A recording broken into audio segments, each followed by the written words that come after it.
Hi everybody, it's Tanya from Priority Pumping, and in the spirit of October, which is my very favorite month of the entire year, we're going to talk to you today about why living on a septic system isn't scary, and 3 really simple things that you can do to make your system work as great as possible for as long as possible.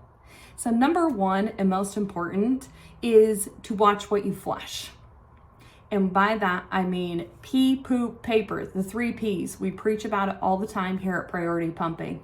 It is very, very important that we're not using flushable wipes. They do not disintegrate in the septic tank. Don't believe me? I have lots of pictures to prove it to you.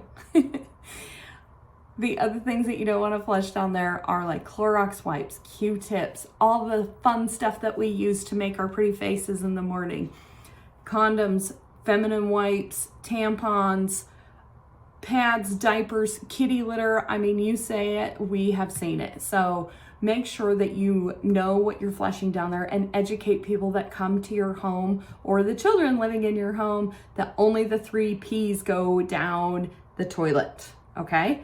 Number 2 would be regular pumping service. Many times people will say, I haven't had my tank pumped out for 10 years, or it's been working great for 20 years. Trust me, that pumping bill is not going to be one that you want to pay for. It is like concrete inside of that tank. If you think about everything that's been flushed for 20 years, is going in that tank.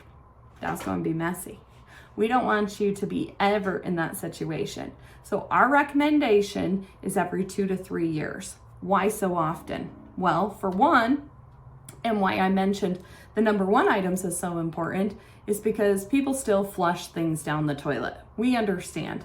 Many times people are like, oh, I don't want to put that in my garbage can, so I just flush it. And if I only flush it here and there, it's not going to make a big difference. It really does. Things get huge inside of a septic tank. I know, it's gross, but it's true.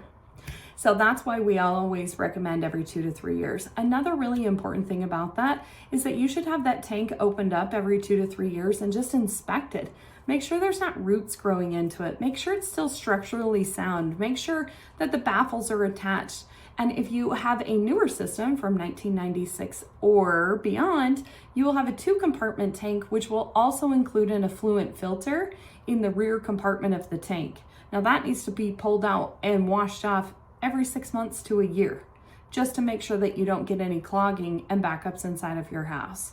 So it's very important to make sure that you have a licensed professional come out and check that out. Just as you would change the oil in your car, just as you have your AC technician come out every year just to give your system a tune-up. We want to tune it up and we want to make sure that it's maintained before we have to come in and then replace something. It's always cheaper to get your oil changed than it is to replace the motor because we neglected to do so and it blew up. That's a really good analogy for pumping your septic tank. The third and very important and most overlooked thing is that you have a disposal field on the back end of your septic tank, and that is where the effluent water goes. Many times we forget that that's there, or maybe we don't even know. I would highly encourage you to go to our website and download the Septic 411 guide so you can see a full diagram of what a septic system looks like and how it actually works in the environment. But with that disposal field, drain field, leach field, seepage pit, dry well, it comes by many different names depending upon what kind of design is put in the system. It's all the same. It needs to be protected. Do not drive over your disposal field area. Do not put concrete over it. Don't drive over it. Don't plant trees, shrubs, anything other than grass and rocks over the top of that disposal field. Make sure that you are making sure that if you are irrigating, that you are not leaving large amounts of water sitting on that disposal field area for a long period of time. If irrigation is done properly, it should never seep more than 18 inches in the ground, and your disposal field will always be deeper than that. So it's just very important that you make sure that you're protecting that area just as you would protect the area of where your septic tank is at.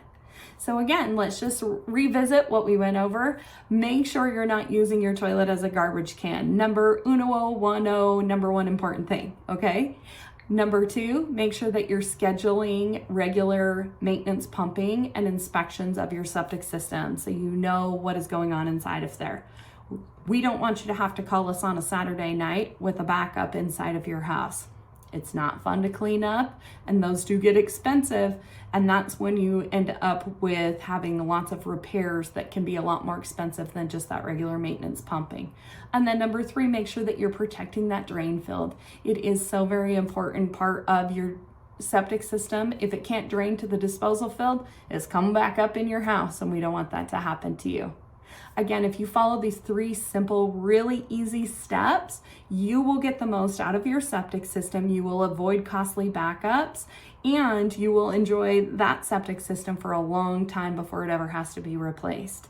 If you have any other questions about septic systems, or if there's something else that you think might be scary about living on a septic tank, be sure to shoot us a DM on Instagram or Facebook, or you can always give us a call here at our office at 602-601-5751. Not really into phone calls, you can text that same number and we'll get right back to you.